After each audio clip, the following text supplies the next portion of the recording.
Brewing over California's parole system. Yeah, a group says new guidelines could create a pathway for some of the most violent offenders to get reduced time behind bars. ABC 10's Garshpal Sangha joins us in studio now to explain what these regulations could do and why opponents are trying to stop them now. Garshpal. Yeah, Laura, these regulations don't take effect until October, but opponents say if they wait until then, it could be too late.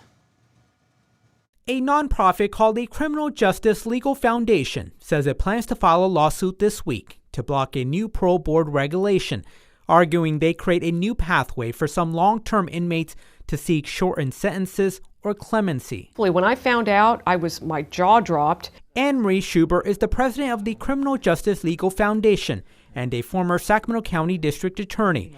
She argues the regulations could allow some people serving life without the possibility of parole to seek release. Life without parole really should mean life without parole. We have an administrative agency that is going to implement regulations that have a massive impact on sentencing in California. That's essentially rewriting sentencing laws that didn't go through legislative process. State documents say the regulations create a structured process for eligible long-term incarcerated people to be considered for a recommendation to the governor or to a court for resentencing.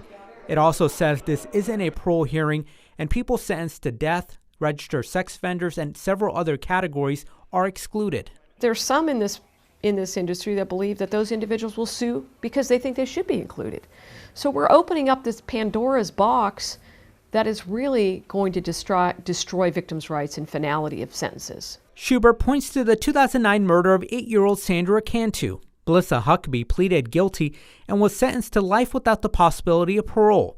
Schubert says that is one of the cases that could be impacted. Horrible, horrific crime for a woman who should never be released from prison, period.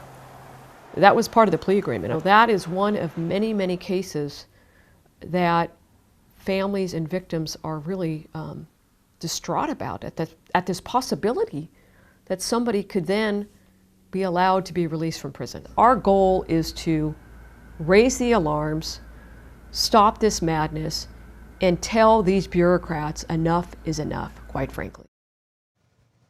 A news conference is scheduled for Wednesday where the family of Sandra Cantu and other victim families are expected to speak in support of the lawsuit. And we reached out to the California Department of Corrections and Rehabilitation.